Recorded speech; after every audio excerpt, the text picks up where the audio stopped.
Les M&M's Crispy sont là. Les M&M's Crispy sont là. Une couche de chocolat sur un cœur de riz soufflé, M&M's Crispy. Les M&M's légers et croustillants.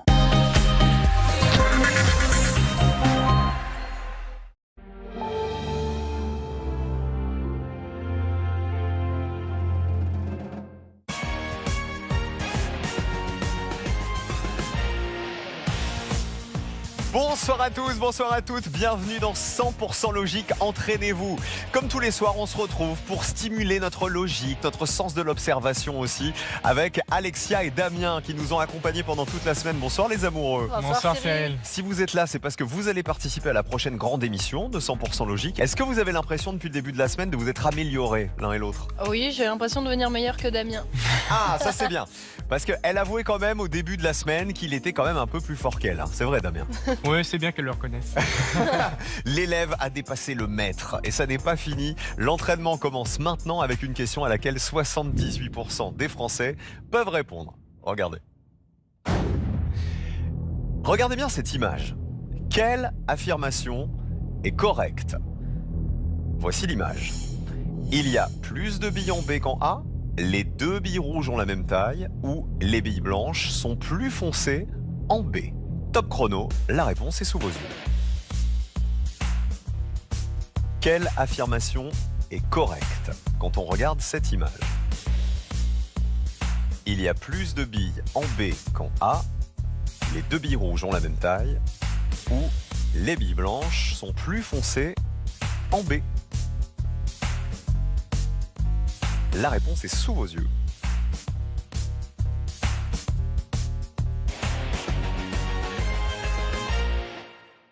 Le temps est terminé. Damien, une idée? Ah, j'étais sur la A, mais je crois que l'affirmation, c'est... Au Saram. Les deux billes rouges ont la même taille, la B. Hésitation entre la A et la B. Vous diriez quoi, Alexia? La B. Non, Plutôt la B. Alors, c'est une illusion d'optique qu'on vous proposait. Les proportions des billes blanches donnaient l'impression, comme ça, regardez, que la rouge était différente sur les deux photos. En fait, pas du tout. Les deux billes rouges sont exactement de la même taille. C'était ça la bonne réponse. C'était donc la réponse B. Bravo d'avoir changé d'avis. À la maison, comment vous allez vous en tirer avec une question à laquelle 35% des Français peuvent répondre? Par ici. Tom a fixé sa plaque d'immatriculation à l'envers. Mais finalement, ça ne fait aucune différence. Quelle est la plaque de Tom? La A, la B, la C ou la D? Top chrono, la réponse est sous vos yeux. Tom a fixé sa plaque d'immatriculation à l'envers, mais finalement, ça ne fait aucune différence. Quelle est la plaque de Tom? A, B, C ou D?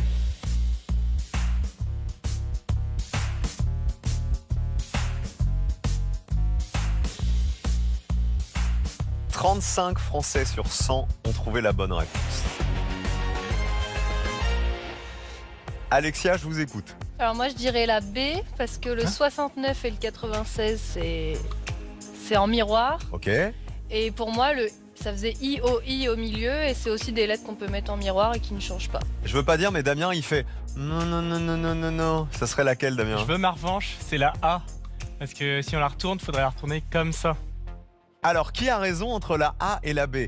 Ce qu'on va faire, c'est qu'on va suivre l'énoncé. On va les retourner, ces plaques d'immatriculation. Et regardez, la A, c'est exactement la même chose à l'endroit ou à l'envers. Alors que la B, ça n'est pas pareil. La C, ça n'est pas pareil. Et la D, ça n'est pas pareil. C'était donc bien la plaque A qui donnait la même chose d'un côté ou de l'autre. Bravo Damien d'avoir trouvé la bonne réponse. Les amis, attention, dans 5 minutes à peine, écoutez-moi bien, l'un ou l'une d'entre vous va gagner les 7000 € qu'on mettait en jeu depuis le début de la semaine. Et vous savez ce qu'on fait? En fait, on va les faire exploser. On rajoute 5000 € supplémentaires. Ça n'est plus 7, mais 12 000 € à gagner maintenant dans les 5 minutes qui arrivent. Regardez, si on ajoute un chapeau à cet épouvantail, à quoi va-t-il ressembler? Est-ce qu'il va ressembler à l'épouvantail 1 ou à l'épouvantail 2?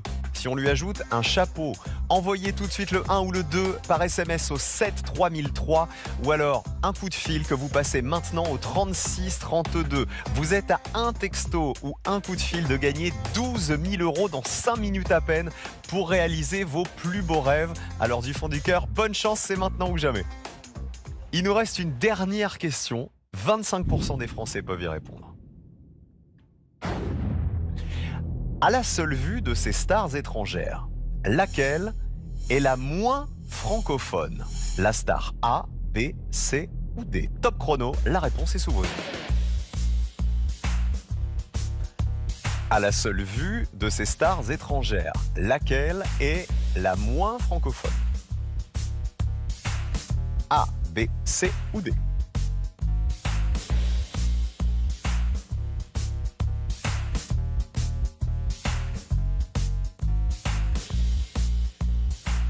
La réponse est sous vos yeux et c'est de la logique.